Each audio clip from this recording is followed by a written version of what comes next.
What's good, everybody? This is Karuzu from Karuzu's Gaming and Reactions.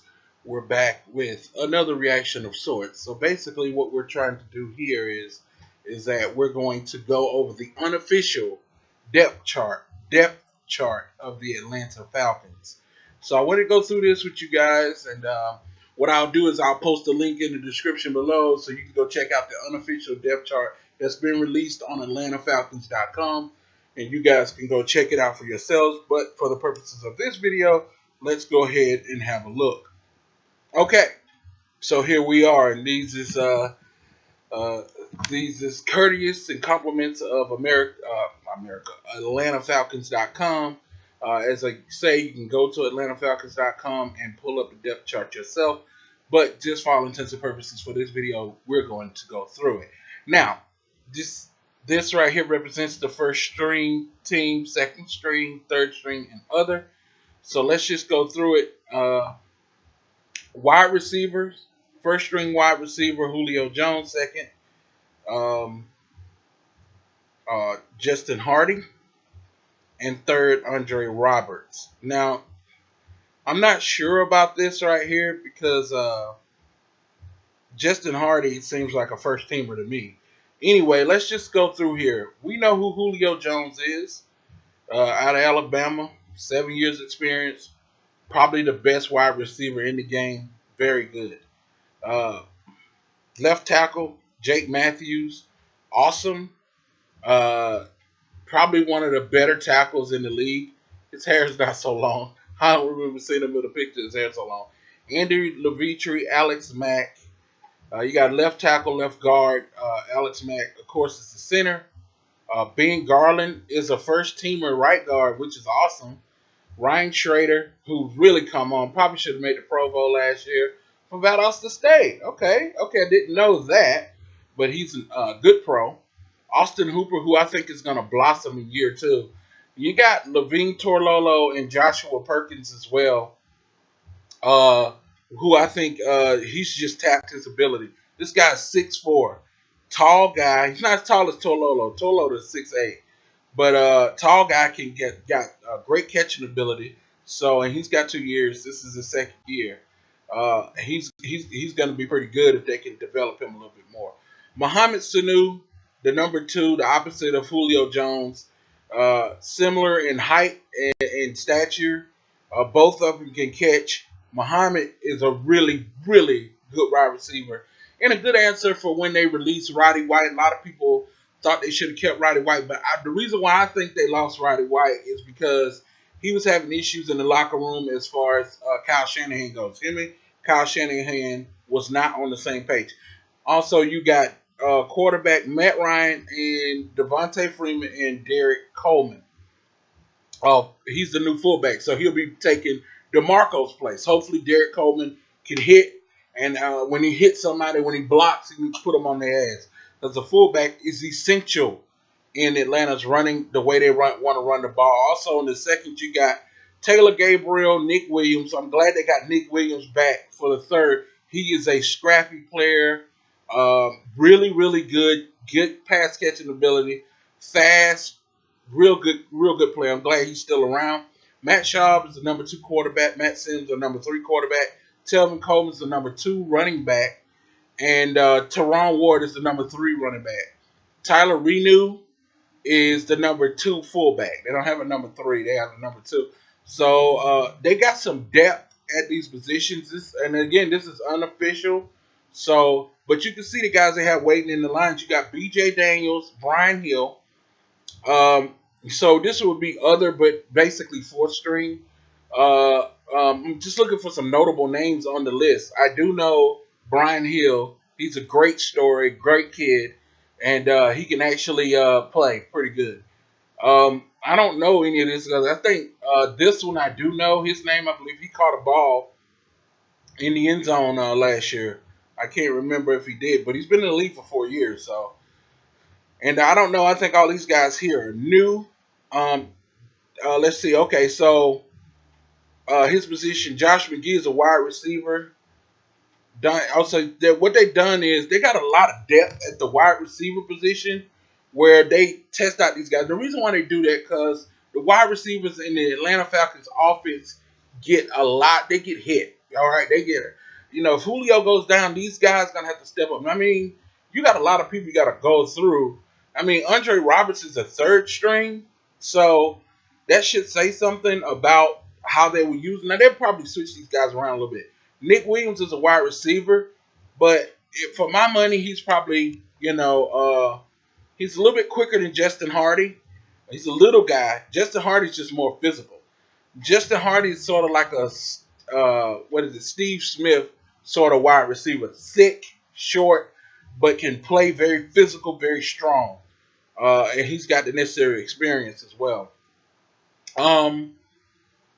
Let's see. So that's the offensive depth chart. You guys put down in the comment section what you think about the offensive. Now the second string also, I noticed Wes Weiser, who was an outstanding guard that played very well last year when he was in. They got some good depth at the guard position, which is good. They're gonna need it. You can never have too many big guys up front. He's 314. But Ben Garland, right guard, he really fought for that spot out of the Air Force, big time. He was the one that Ben Garland also plays both offense and defense. He can play both offense and defense. One of the few guards in the league that could do that. But he did play defense in college some. So there's a reason for that. He's the one that got the safety, if you guys remember, in last year's divisional round playoff game against Seattle. He's the one that pushed the center and made him step on Russell Wilson's foot, and he fell into the end zone, and Garland was the one touched him down. So, so the depth chart this is the unofficial depth chart, so it doesn't look too bad. I mean, when you look at it on his face, you're like, wow, it seems like they had more guys in there. Believe me, this is a hell of a group, guys. You were like, damn, this group produced all that? Yes, they did. Say a few others, they produced all of that offense last year. This is a stellar group. And I like how they moved Austin Hooper over to the first string tight end. That means that he has made the jump, at least in practice, to the number one tight end spot. He's their number one choice. So before they put Levine in, they'll put Austin Hooper. He'll be running the most of the plays and stuff.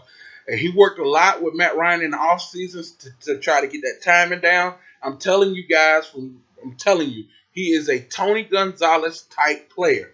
The way he plays, the way he moves his foot, the way he catches, he knows what a first down line is. I mean, this is only his second year. He's got a lot to learn to be even mentioned in the conversation with Tony Gonzalez. But I mean, as far as his overall play, when you see him catch the ball, the way he catches the ball, notice it's almost like Tony Gonzalez. I don't know if he's Tony Gonzalez understudy. I have no idea, but the kid is special, and they're definitely going to take advantage of what he can do this year. I can see him jumping. And the big talk in camp this year is Austin Hooper. And you can see they've gone ahead, and this is the unofficial list, but, it won't change too much from this. I don't imagine it'll change very much at all, really, if any. So, Austin Hooper, great kid, and he's got a lot of years in this league, provided he stays healthy, and he will be an outstanding product of success in Atlanta. All right, let's go have a look at the defense. Let's have a look at the defense depth chart. All right, so they still have Brooks Reed. Brooks Reed is still on first string team defense, which I think is awesome. Brooks Reed didn't do a lot last year, but what he did do was all very big. You remember the divisional round, he sacked the crap out of Russell Wilson. He's always there and around the ball. I think he's a tough guy. And he even got the spot right now. This is unofficial, but he got the spot over Adrian Claiborne.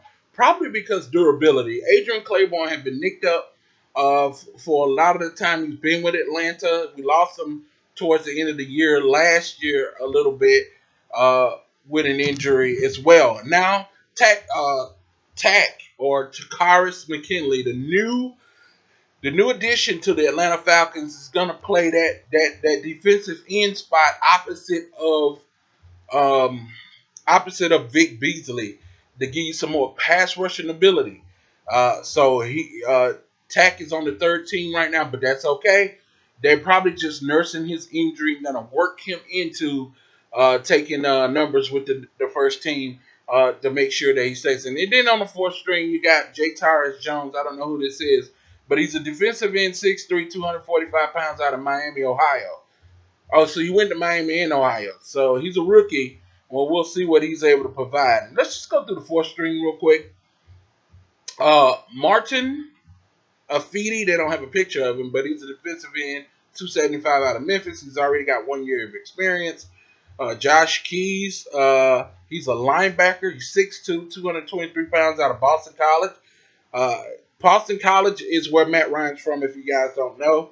His hometown is Philmont, New York. 2 years experience, so he's been in the league at least 1 year. Akeem King, he's been around for a while. He's actually been in Atlanta, probably on the practice squad. A lot of times you'll probably hear about him. But he's a cornerback, 6'1", 212, San Jose State. And he has 3 years experience. He's a pretty decent player.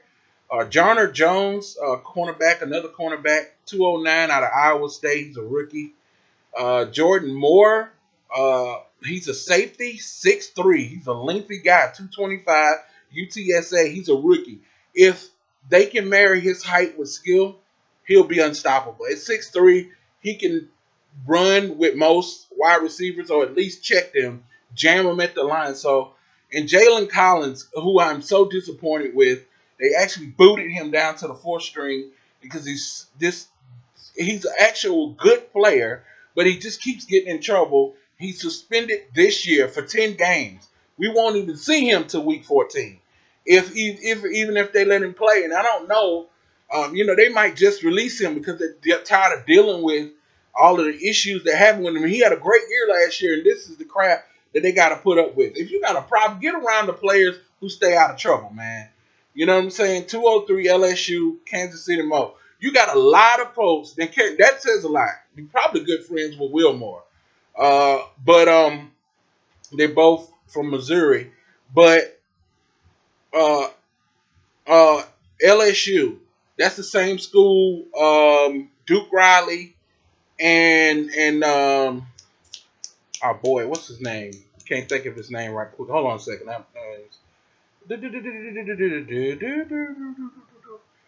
So he's from the same school, LSU. We got a lot of LSU players on the Atlanta Falcons team.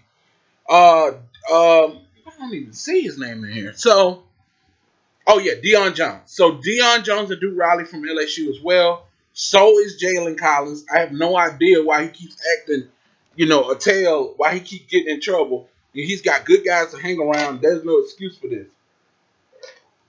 It's the second year straight that he's absorbed a suspension. Now he's gonna have to be out for 10 games, and they're gonna have to make a decision. Is he worth the risk? If he's gonna keep on screwing up like this, the next time they probably ban him for the whole season.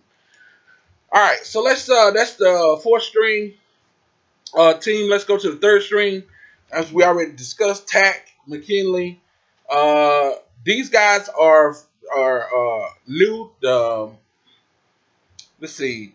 Defensive lineman, Tanelia Tapu, and he's already got 1 year's experience. He was on the Falcons last year in the depth chart. Joe Valio, I don't know who this guy is, but he's got 4 years experience. He's on the third string right now. Jermaine Grace, he's a linebacker, 6'1", out of Miami. Another one of the Miami boys is riding. Kamal Ishmael, which he is a good player. They signed Kamal Ishmael, so that's just depth. Kamal Ishmael is on third string, but he'll play with first teamers because he's so good. He really is good. His instincts are good. He's a good player. They'll never let him go because he's really good.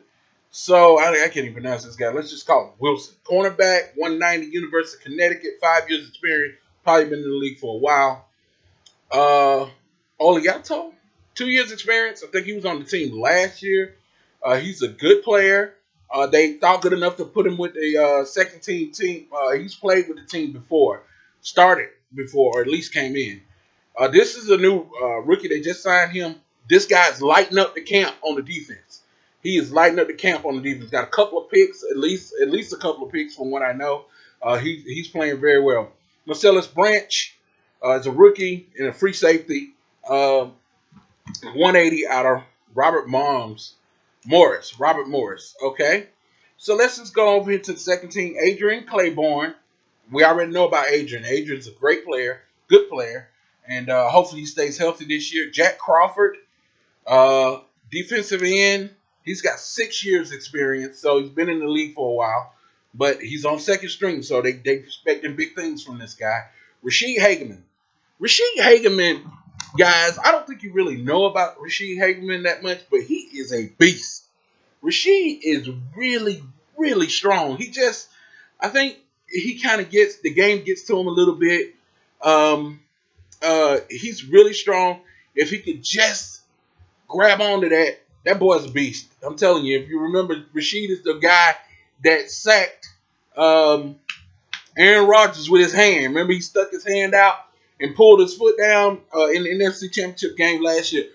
Rashid Hageman is a good player, and he made second string, which is good. This guy was injured mostly last year. Derek Shelby, who is absolutely awesome. 6 years experience, used to play with the Miami Dolphins. He is a really good player. If he stays healthy, the Atlanta front line is absolutely dangerous. And I mean really dangerous. Probably one of the best front sevens in the league.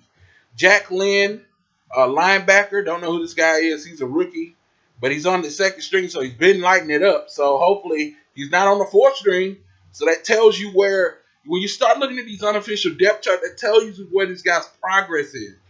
All right? That means he's picking up the system and doing well. Leroy Reynolds, also another good guy, another good player, 5 years experience, very fast, and can hit. All right? Duke Riley. Man, Duke Riley is a rookie, just got on the team this year, and is a good friend of Deion Jones. Both went to the same school at the same time. They're partnering them up, which I think is a great idea. C.J. Goodwin, also another good player, cornerback out of California, and he really, really, really can play good. I'm looking for big things from him this year. Brian Poole. Everybody loves Brian Poole. Cornerback, 5'10", 211, a beast. Will bust your head wide open. Brian Poole do not play. He can hit. He's on the second team to prove that he's been doing very well this year. Sherrod Niesman. He's got 2 years experience. He's a safety, 6 feet. He's 6 foot tall, 198 pounds, Florida Atlantic. All right. And Kamal Ishmael is also on the second team. So he's playing a little bit of both.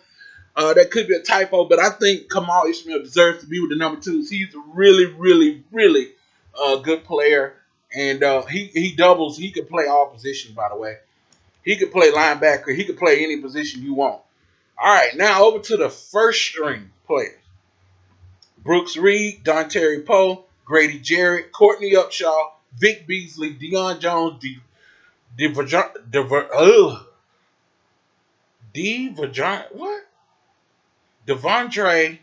Devondre Campbell, tongue-tied, Robert Alford, Desmond Trufant, thank God we got him back, Ricardo Allen, and Keanu Neal. This is a dangerous defense, guys. When I look at this list, I see a lot of speed. Vic Beasley is really fast. Deion Jones is really fast. Devondre Campbell, really, really fast. Alford is the fastest one on the team. And yes, faster than Julio Jones, guys. Robert Alford can run with the best of them, and he can absolutely fly, provided he don't get penalties. Desmond Trufant also can run really fast. Rangy guy, good instinct.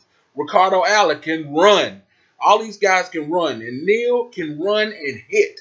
Neal will hit you with enough force to crash an aircraft carrier. He is a beast. And don't play the radio either. I mean, this is Cassius Clay 2.0. This boy will bust you up legally. And so basically, you got Deion Jones who can also hit. Devondre who can really hit. And Devondre has made his way to the number ones. They mostly rotate in and out. The way he rotate the linebackers in and out. And you see a linebacker position, they got a lot of depth. You can see all these guys can play linebacker. So they really feature these guys. I like Dan Quinn when he uses that word feature. We only learn how to best feature our players. Vic Beasley has played some linebacker as well, although he's primarily a pass rusher, the leading sack leader last year. So looking for big things from him this year as well.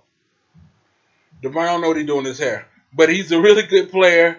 And Robert Alford and Desmond Trufant, who's an awesome player as well. Ricardo Allen, who you remember had the interception in both the divisional round game and also in the NFC Championship game. He did a really good job last year. Keanu Neal, but just get out the way. He don't play. He do not play. That's a bad man right there. All right, so guys, there's your offense and defensive unofficial depth chart for this year. Let's go have a look at the special teams. I think you'll find that there will be some similar names on the list. A lot of these guys will play special teams too. So special teams, when it comes down to it, is kicker Matt Bryant, who's probably in my mind a Pro Bowl kicker every year. Matt Bosher, who's a Pro Bowl punter, kickoff and punter. And then you got Andre Roberts, who I don't know. This is a kick returner. He's the new kick returner. So that's who Andre is. That's who they got lined up for to be the kick returner. Andre Roberts, and I think they was gonna have another guy. I think Taylor Gabriel also is gonna be returning kicks, or at least that's they got him practicing in their area. But this is Andre Roberts' spot to lose, I suppose. Josh Harris, and then you got Matt Bosher again. So. And then you for the second string, you got Mike Meyer, Justin Hardy, and for both kick and punt return, because Justin can return kicks too. Reggie Davis and Nick Williams. Nick Williams also has some punt return ability as well. So there, guys, there is your special teams unofficial depth chart for this. Now there are a lot of other players that were on first team that will also be playing on special teams as well. They don't have it all listed here, but trust me. The special teams group is a big special group, and they've probably been working on that all year as well. So, anyway, guys, this is Cruiser from Cruiser's Gaming Reactions. Tell me what you thought of this year's depth chart for the Atlanta Falcons. And do you think they can make any changes? Put it in the comment section below. Tell me what you think about Atlanta's unofficial depth chart this year and any changes you think they need to make. Any suggestions, put them in the comment section. And, guys, don't forget to like, subscribe, and share. And we'll see you in the next video.